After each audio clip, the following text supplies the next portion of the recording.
You never get to use the full capacity of your mouth because you have so much tongue. The human body is weird.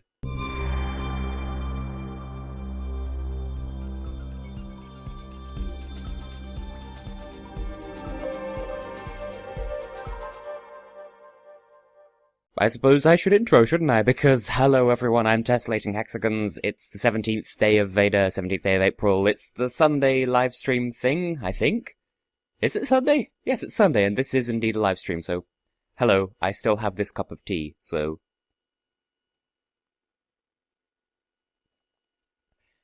Happy Sunday to you too, Robbie, and to everyone watching. The voting system... And Elliot as well, hello. What is there to say about the voting system, really, apart from... And I am kind of agreeing with the general saltiness that why are they only going to announce the top 10? Like, from what I've heard, with the voting system at Eurovision, they're gonna do the jury votes, and then, like, once that's done, they'll announce the public voting results, but they'll only announce the top 10, so the bottom 16 countries are just going to spontaneously appear on the scoreboard. It's going to be chaos. For fuck's sake, Sweden, just think before you make these changes. And don't worry, Elliot, my room's only this tidy because I'm preparing to move out. Like, that's going to be happening over the next couple of days, so I just need to get my shit together, basically, and literally, so... Well, maybe not literally, but the point is things need to be clean and tidy and nice so I can be moving out and good and stuff.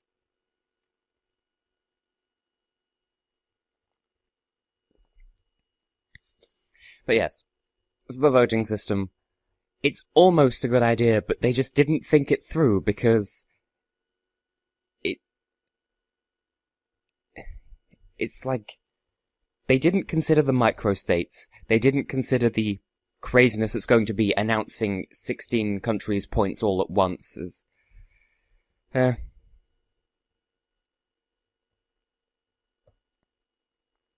I suppose that's true, but... Like, it just feels like they're just going to be like, okay, we've had all the jury votes, and now 26, 25, 24, 12, 11, and now 10th place with blah-de-blah points, and then they'll start. Like, I don't want it to go too quickly, I don't want it to go too slowly, because, like, I get why they're doing it to try and... Well, it doesn't really save time, does it? Because I know SVT were critical of how long the voting procedure takes, even though they're equally excited to have a lot of countries taking part. But by adding the extra step of having the public vote separately, that means the voting is going to take longer. Like, it's only like 1 or 2 countries worth of time extra, but it's still taking more time. I'm just worried that once we finish the jury votes, they're just going to be like, okay, now here's the bottom 16, and then they'll all just appear on the board at once, and no one will have any idea how to process this. So if they do it one at a time, if they're just like, 26, Sweden, no points from the public, just really salty example there, and then, like, if they do it at that kind of pace, and then, 24th, whoever, number of points, 23rd, whoever, like, that would be a good pace, and then when they get to the top 10, then they can start building in suspense. Like, I think that would be okay. Like, it'd be less of a thing than just, and now here's everyone who is not in the top 10, woomph, and then, It does annoy me, though, that every time SVT hosts, they have to change something. Like, this year, new voting system, 2013, they changed the jury televote split, and then Sweden introduced, I think, the current voting system and possibly televoting as well. Like, every time they host, they have to change something. Yeah, I think so too. I feel like either they're going to have a really long drawn-out explanation of, now this is just the jury votes, don't get confused, there are more votes to come after the last country. Either that, or they won't explain it, and then everyone will be confused, and then they'll be like, oh my god, the jury favourite won, I didn't vote for this, what the hell? And then, oh, more results, well, never mind then. So it's gonna be awkward. And from what I've heard, there's no guarantees that this is gonna carry over into next year, but it's probably...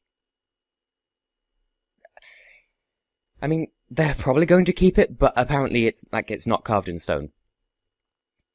And it's funny, because SVT are also the ones who are opposed to this, it's no secret anymore, so and so on. Like, they're the ones who don't like the fact that happens, and that's why they introduced this new system in the first place. But even then, this new system only delays it by about a minute or two, because in the old voting system for Eurovision, it was just like, okay, we've got about 6 or 7 countries left to vote, but it's obvious first place has an unassailable lead, that's fine, and we'll announce them as winner. Whereas now it's, okay, we've got like 4 or 5 televoting results left to go, but it's fairly obvious who's going to win, so it's no secret anymore. Like, it's not really changed anything, it's just reduced that time a little bit, and I was going to say something else, but I had nothing else, so I'm just going to keep having this tea. I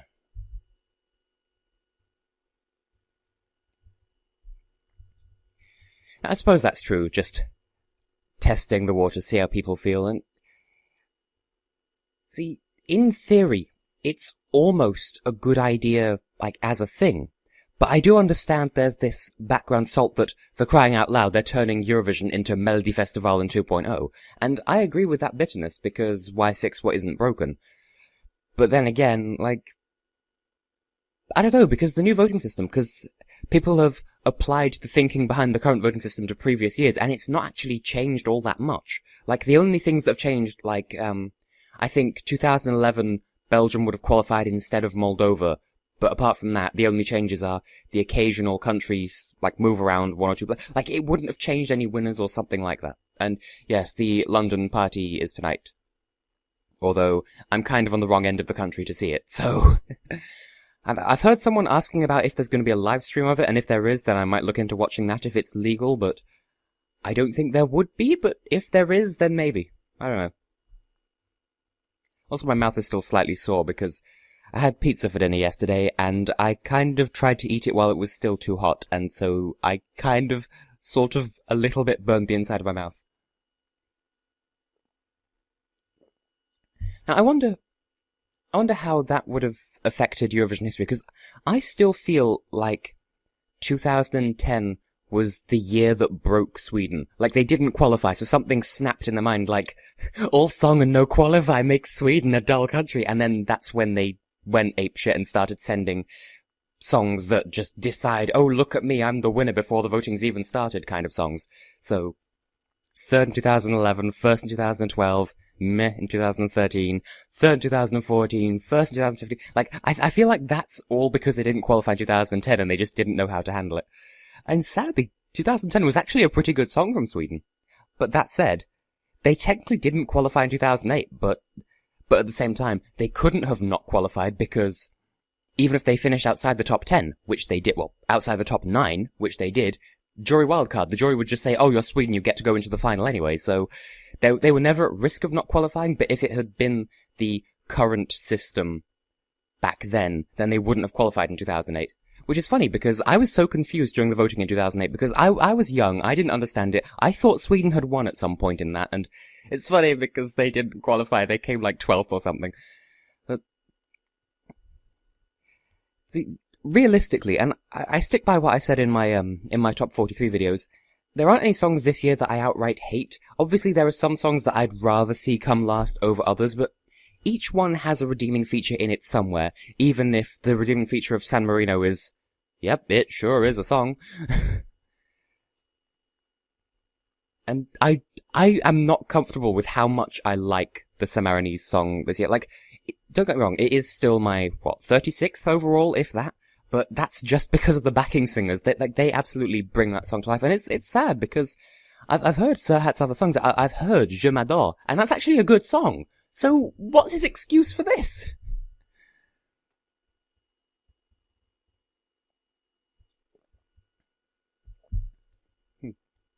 Come to think of it, I wonder if this new voting system will convince Turkey to come back, because I know they were unhappy about the jury televoting split, but then again, they're also really unhappy about the Big Five. And I would have thought that after attempting and failing to host the Turkvision for so many years, I would have thought by now they'd have learned that it's not that easy, and you can't just have one participant nation saying, do this, this, and this, or we're leaving. Like, that's not sufficient blackmail. Like, the EBU is not going to magically change the contest just because Turkey says jump. So, you would have thought they'd have learned that by hosting Turkvision, but apparently not. But it'd be nice to have them back, because Well, for one, the Turk Vision really does sell their music industry horribly short.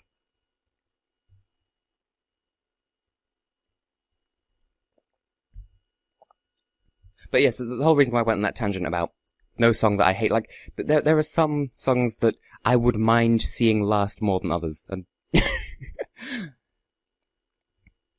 maybe Siegel actually wrote the Ceremony song this year, but he didn't put his name on it just to make people think, oh no, we should bring Siegel back. Like, see, I actually kind of like that idea. There's some sort of conspiracy behind the scenes, like Siegel is secretly pulling all of the Ceremony strings to trick people into wanting him back. And, I mean, he is still appreciated in Germany because his song from the German national final came fourth, like it only just missed the super final, so clearly people don't completely hate him.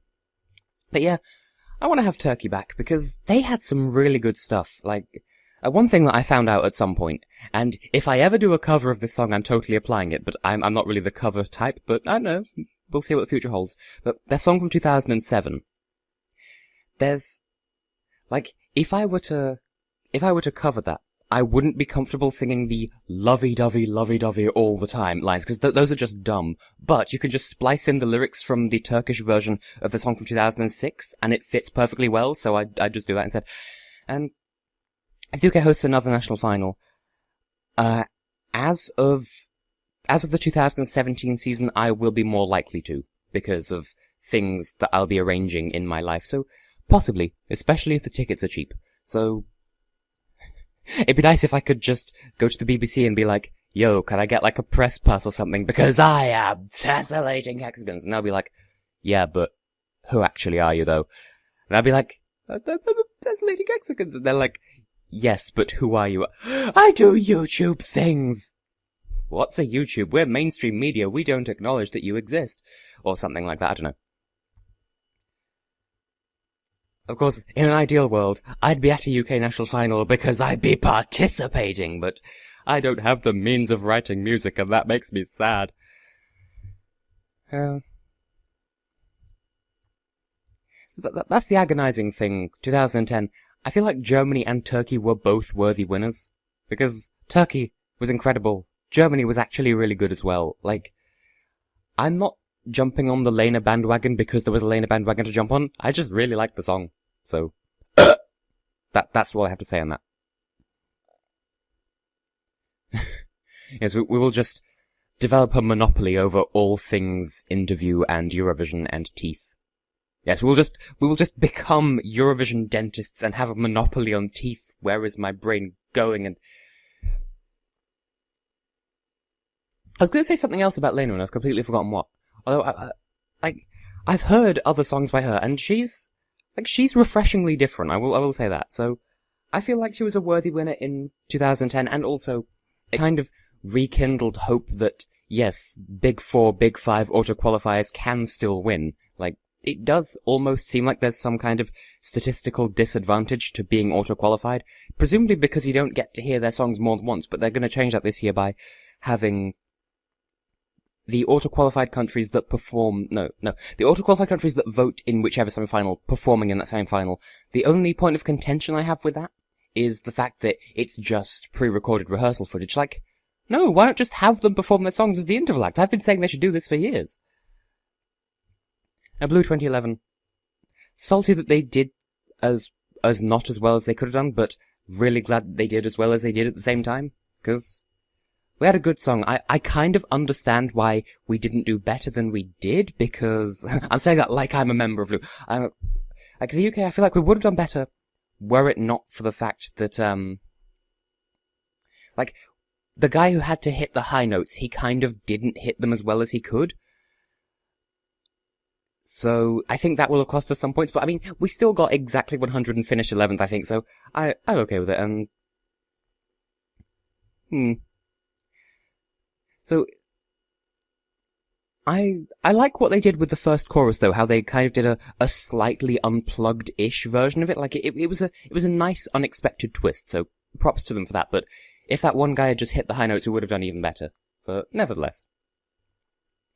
And I have been to, like, Sweden a couple of times just as a holiday sort of deal, and they have played Eurovision winners on the radio there. Like, not just their own, which is nice. Like, I was in a taxi there once, and they were playing My Number One, and I was in a restaurant. I think it's a Norwegian restaurant chain, but they have it in Sweden as well, called Jensen's Bøfhus, and they were playing Satellite in there, and I don't even remember when this was, but it was good. My favourite UK entry in recent years, I would have to agree, Molly. But that said, like, Electro Velvet is still a guilty pleasure for me, but I think Molly is my favourite overall. But I think there is more merit to UK songs, or at the very least some of them, where, like, they're better than people give them credit for, but not by all that much necessarily. But I hope the UK does at least semi-decently this year, because, I mean, yeah, Joe and Jake aren't, like, standout amazing, and they're not one of the, hot favourites, but it's not a bad song, and it's performed by competent performers, so I'm hoping for, like, my prediction is somewhere between 8th and 15th, depending on how the crowd are feeling. And I actually rewatched Ireland's performance from 2011 just the other day. Like, I made sure to watch the final performance, because the semi-final performance, they were actually pretty shouty. But I watched the final performance, and either the acoustics are off, or it didn't sound as good as I remembered, but I can still understand why they did so well. And I gotta give them credit for staging the songs well, because, again, both of Jedward's Eurovision songs are kind of guilty pleasures for me, because, okay, they're sort of the not sort of thing you'd want to admit to liking, but yeah, they were pretty alright.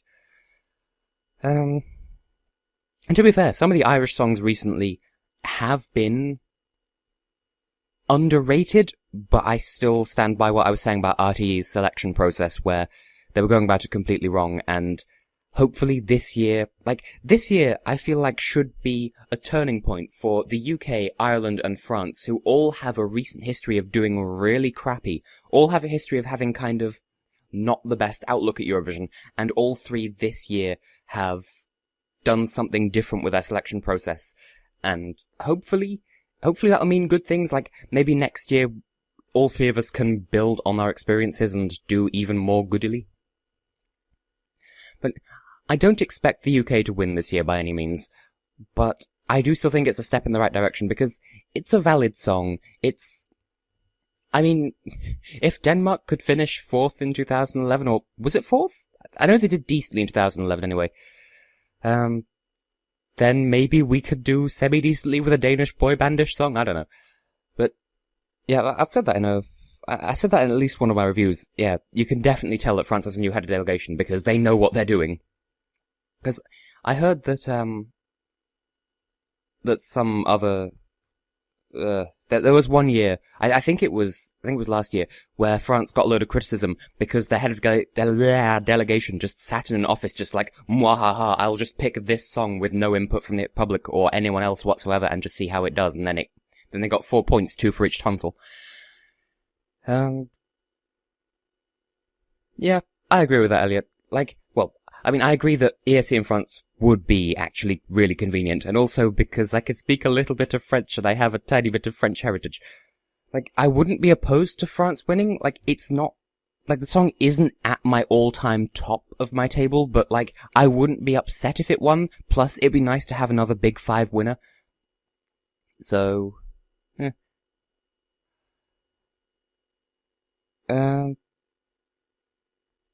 I think the Irish song is more inoffensive than it is bland, in fairness. I am still not quite over the in the sun light part of it. That I'm still not over. And if you listen to it with headphones, it does kind of sound, I don't want to say tinny, but really artificial, but it sounds fine live, so it's, I don't know. But yeah, as long as he actually works on his live vocals, everything should be good. France 2015, Ukraine 2016, I'm not sure, really, because France 2015, I feel like France last year was seen as just another French ballad, and that sure is a song. Although, to be fair, the points of last year were really, really badly skewed, because 80% of the available points were taken up by the top 10. So, that means that the bottom 16 had to share 20% of the theoretical available points. So it's kind of, that means that last year's nil points weren't really accurate reflections of how badly the songs were rated, and I suppose that applies to France as well. But I do agree that it wasn't rated highly. I think it's just because, as a song, pardon me, I've just got an eyelash on my eye and it's bothering me.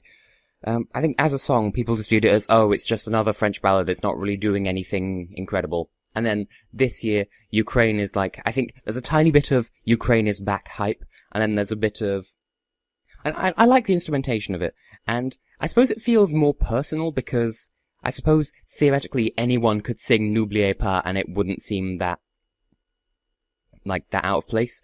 But Jamala has like a personal connection to her song, and I suppose people are picking up on that because, like, there's that bit where she screams at the ceiling because her grandmother's daughter died or something like that. It sounds like I'm being really, like, I don't know, uncouth, but I'm trying to convey my meaning clearly enough. And it would be nice to have another year where the voting is evenly spread out, but we'll just have to see what happens this year and what that implies for subsequent years. And I've seen various images of the stage this year, and I'm not quite sure what to make of it, because there was that original CGI thing they did of it just to show, okay, here's our proof of concept. And then, like, I've seen the various, like, the boxy things they've got around the sides of it. I've seen those in a bunch of different positions, but, like, at different angles and stuff. Like, are they going to be, like, fully motorized, like the diamonds in the background of the German national final last year and the year before? Because that would be crazy. Like, it'd have these giant L brackets hanging from the ceiling that just go at, like, weird angles. Because I've seen one configuration of the stage that makes it look like the set of, what was it called? Strike It Lucky. That, like, I only even know that exists because I used to be hardcore into Challenge.tv, or, I think it's just called Challenge. That one TV channel that's got a load of old game shows on it. Which is actually how I discovered the Crystal Maze. The Crystal Maze was my shit growing up, and it looks like my cheek is bleeding. Yay, my cheek is bleeding. Just ignore that. I'll just look this way and you can act like it's not happening. Yeah, just have the stage configure itself to spell out sun, and then, like, at the very end of the performance, just have it suddenly snap into a different position so it says light. Just to reflect the fact that it takes ages for him to say sunlight. And you know what? That's actually a lot of blood. I'm gonna be right back in just a second, so talk amongst yourselves. My cheek is bothering me now. Don't mind me.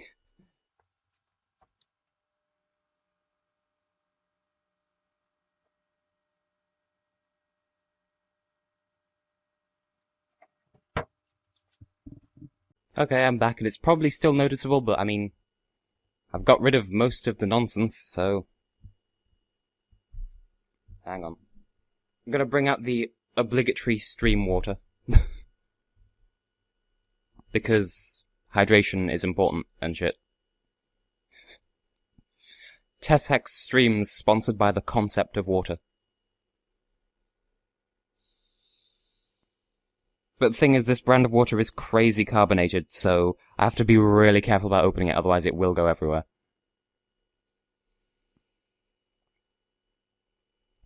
Which would be fun to stream, but also inconvenient because of the technological equipment in your face. So if I spontaneously explode, that's why.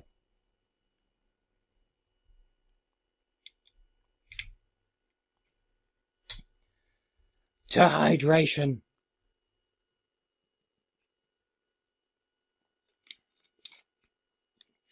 That's some good shit right there.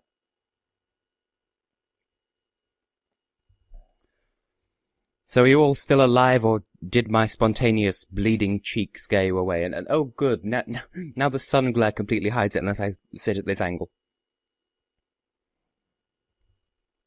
You know, this has been a surprisingly interactive stream, considering, like, usually with these Sunday streams, or at the very least the ones that I've been doing for VEDA this year, like, it's been 10 or 15 minutes of just nothing, and then a whole load of topics of conversation just appear in the chat, and then, like, I spend however much time discussing those, and then that's the end of the stream. But we've still got a few minutes left, so I don't know.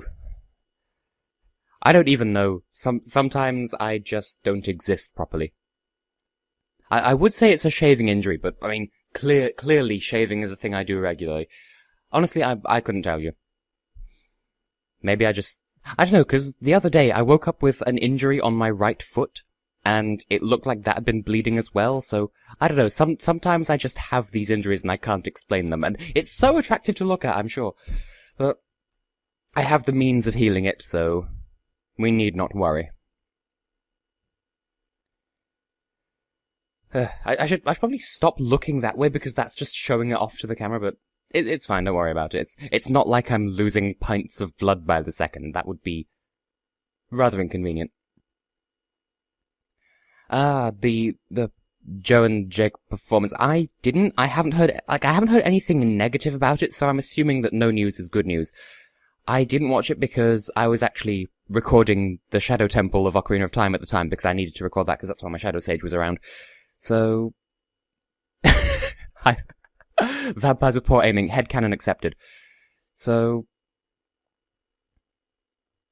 yeah, I didn't watch them, but I intend to go and find, like, their performance and then watch it back. I'm going to go out on a limb and say they probably performed better on Graham Norton than Nicky Byrne did on the Ray Darcy show, so I don't know yet. But I did find out about their call for selfies, and yes, I sent two selfies. Neither of them were current, but they both featured myself in Europe Scale 08, so if you see me on the Eurovision stage with Europe Scale 08, then that's why. I wanted to keep that a secret, but I can't. I just have secret diarrhea, you know? As I memeified in, another Kodar, I should clarify. Favorite Eurovision-related YouTube channels? Probably my own and the Eurovision.tv official channel. Those are the only ones that come to, like, it's funny, those are the only ones that I watch regularly, so it's weird. I should watch more different, like Eurovision people, but I just don't.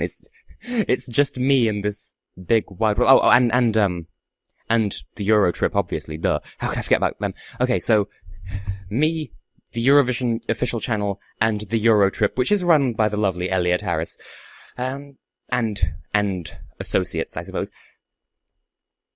I just mentioned you, Elliot, calm down. I forgot you existed because you're just that much a part of my life. And don't worry, Robbie, I will get to that other question in just a second. Weeby Blogs, like, I recognize, like, every now and then, I'll watch videos from people like them or ESC Today or ESC Bubble. Like, I don't watch them regularly, like, they're just, if they have an article that captures my interest, then I'll look at the associated video, but generally I'll try to, like, I won't explicitly avoid them, I just won't necessarily, like I don't watch them regularly. And when it comes to regular TV shows, that's a good question, actually. Because, obviously, I went through a phase of watching Gravity Falls, and that would still be a thing, but it ended after Series 2, and now there's no more Gravity Falls, and I cry all of my sads. So, basically fiction. Fiction TV shows are my jam. I did watch the first two series of Orphan Black, and then they showed Series 3 on the online version of BBC 3 at like 2 in the morning, and didn't advertise it at all, and then wondered why it got no ratings, because no one knew it was on.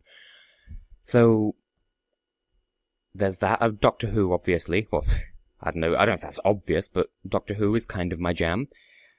Steven Universe as well. I did watch Over the Garden Wall, but I didn't quite get the hype behind it. It is funny, because... yeah, that was a completely irrelevant thought. I have 3 cats. Their official names are Mo, Mary, and Trixie, but Trixie I refer to as Skittle Tits, because she literally acts like she's got her nipples, like, clamped in the, like, okay, this is a long story. If you take a Skittle, like one of those hard candy things, and you crush them just a little bit, they get a load of cracks in them. Like, she acts like she's constantly got her nipples stuck in a load of cracks of those, and so I call her Skittle Tits because she's scared of everything. Then there's Mo, who, that was his name when we adopted him, so Mo's the black one, Trixie's the tiny one, and then there's Mary, or Meredith, and she's the fabulous one who loves me. So, yeah. Like, I post photos of them on Twitter every now and then, although I've never posted a photo of Trixie because she hates me. But, Mary appeared in the opening 5 seconds of day 2 of this year's VEDA, if you want to know which one she is. And then Mo's the black one, and Trixie's the tiny one who hates everything that's just never been. End of sentence.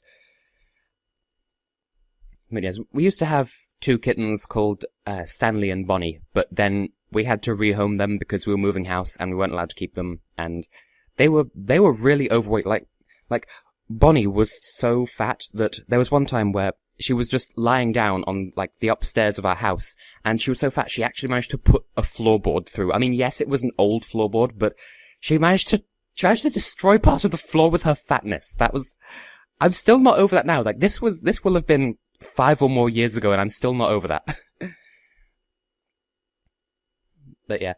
Anyway, since we're at 32, 33 minutes, so I should probably start wrapping up this stream now. So, does anyone have any final words to say and or reactions to my cats? Because they are cats that exist. Because I am very much a cat person and TV Tropes is acknowledged as such. And am I still bleeding, by the way? It appears to have stopped. That's good. I bet my mother's going to watch this stream when it's archived and then be like, "Oh my god, Tess, you are bleeding. Why didn't you do something about it?" Mother, chill. It is only blood. Now she's going to see me doing that impression of her, and then she's going to get offended. Now I don't know how to feel, so I should probably end the stream before I dig myself into any deeper holes. Oh yes, one last thing about Mo. Sometimes we call him Moses, and sometimes I call him Moly Cyrus, because he has no teeth, so sometimes his tongue just kind of rolls out and he twerks. He is a twerking cat. I intend to put up a video of that at some point. So, yeah, expect to see a video of a twerking cat at some point, because Moly Cyrus, I'm funny. But in any case, at this point, I usually say some sort of outro, and then someone comes up with one last second topic of conversation, and then I say words on it, and it's awkward. So, now's your last chance to throw something at me before I go. Because I have been, and will continue to be, Tessellating Hexagons, and one more bout of hydration for the road, as they say.